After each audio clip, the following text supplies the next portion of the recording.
আসসালামু আলাইকুম। অফিস থেকে বেরিয়েই হঠাৎ দেখি রাস্তার ধারে একটা গাছ ঝুঁকে আছে, হাওয়াতে পাতাগুলো নড়ছে।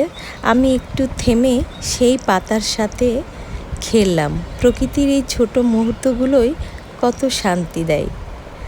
তারপরে কিছু ছবিও তুললাম, কিছুক্ষণ দাঁড়িয়ে ভিডিও করে নিলাম। তারপর হাঁটতে হাঁটতে হাঁটতে হাঁটতে এই রাস্তাটা দিয়ে আমি প্রতিদিনই হাঁটতে হাঁটতে যখন যাই তখন এই রাস্তার চারিপাশের দৃশ্যগুলো আমাকে খুব মুগ্ধ করে আর ভীষণ ভালো লাগে। খুব টিপটাপ পরিপাটি রাস্তা এবং রাস্তার পাশের এই সুন্দর গাছগুলো খুব ভালো লাগে যখন এই পাশ দিয়ে হেঁটে যাই।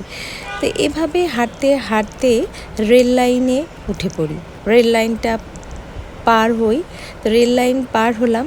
শহরের ব্যস্ততার মাঝেও হাঁটার মধ্যে অন্যরকম প্রশান্তি খুঁজে পাই।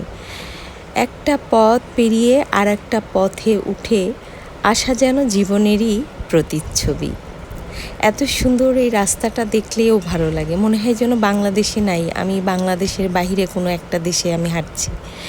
তো এইভাবেই প্রতিদিন হাঁটার মুহূর্তগুলোই আমাদের জীবনকে সুন্দর করে তোলে।